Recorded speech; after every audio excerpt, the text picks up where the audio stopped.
Hi everyone, it's Lisa. Thanks for joining me today. Welcome to my sewing lair.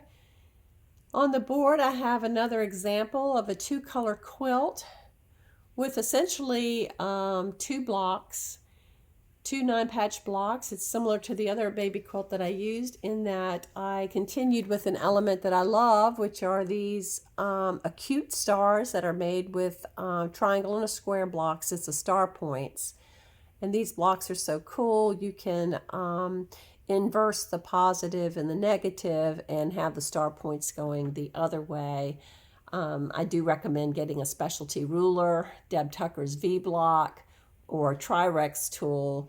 Either of those will help you make these beautifully so that you keep your points with perfect trim down, which is what Deb Tucker's V-Block does better than the Tri-Rex tool. And the alternative block is any kind of 9-patch that you like. I happen to use a Grecian square, and what I did is I put in the corners a cat's cradle block instead of a straight half square. So you could, again, experiment with any kind of outside block that you want, but I thought a cat's cradle would look great. Now look over here to the right. This is a cat's cradle, but it's teamed up with the one above it as a cat's cradle in the inverse. So this is a light square on the outside. This is the dark square on the outside, and I just rotated them. And I thought that made a pretty cute little corner pattern, as well as an interesting kind of diagonal to this pattern that also echoed this piece here on a smaller scale. So I thought that was really pretty fun. So an example of where a two-color quilt can be quite striking. You could put anything that you liked on the back. This quilt measures, I think, like 33 by 33 when it's all said and done. It was a pretty easy quilt project to do. It was a little bit of my design as you go, even though I did draft this in EQ8 and I have several different renditions of this. But I just think it looks really beautiful in just two colors. And maybe that's just because I'm not smart enough to do different colorways in a meaningful way.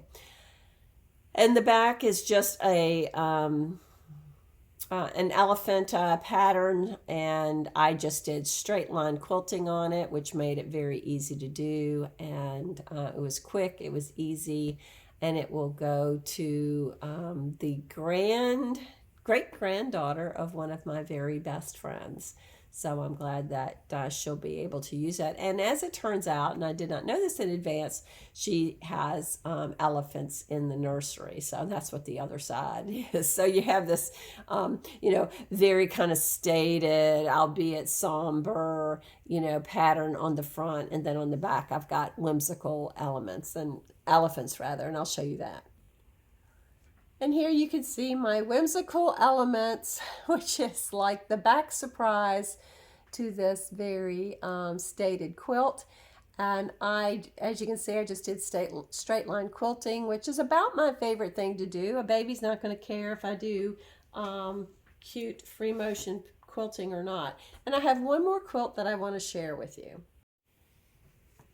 Here's a quilt that I want to share with you that it was disastrous in so many ways, but it was also a real quilty skill builder. And let me explain. Why is it a disaster? It's the color placement and the layout is bad. The borders are bad. And it was sort of a design as you go based on some fabric, that a fabric bundle I picked up at Tuesday Morning. I don't know if they even sell fabric anymore. I haven't been there in a while, but they had some great values on quilting fabric. So I started out making quarter square triangles, and they actually turned out pretty well. When I look back at these, I was going, oh, these are surprisingly good.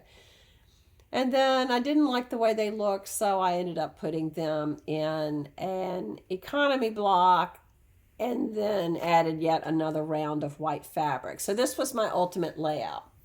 So as a quilt, And as an economy block, this is a really pretty layout, and it would work for so many different things. Where it doesn't work here is I've got my colors, are my color values are just kind of screwy in my individual blocks. I don't have great contrast. And when I laid it out, I've got, really not a great distribution. So, to those are just knock-ons that I can see now. It wasn't so clear to me at the time, but I did have valuable seat time, and that's the purpose of my video, is to say, when you have a quilt such as this, and it was a quilt top, I knew I wouldn't give it to anybody, but having used a smaller quilt on the boat fairly recently, I was going, I have a real use around the house for these types of quilts. So I went ahead and put a backing on it. It's, $2.99 fabric that I had bought on the bolt at Significant Closeout. And I put that backing on, and so it wasn't a utilization of high quality fabric. So I've got a 60 by 55 by 60 quilt that has a really high utility. I went ahead and washed it, which is why it's wrinkly. I just did very simple straight line quilting on both diagonals for this quilt. And when I look at it, I realize how far that I've come. So my point to you is, do not be embarrassed by any of your first efforts, and take your first efforts and put them in a quilt. Do not be embarrassed by it. You can find a high utility item for your quilt, and it really is a nice milestone for you to look at and see how far you've come as a quilter. And you won't become a good quilter or good at anything unless you put the seat time in and unless you make mistakes. And it's really great to be here, further down the road on my quilting journey and see where my mistakes are and realize how far I've come. So that's it for today. As always, I appreciate your spending a little time with me, and I hope that you're working on something that brings you joy.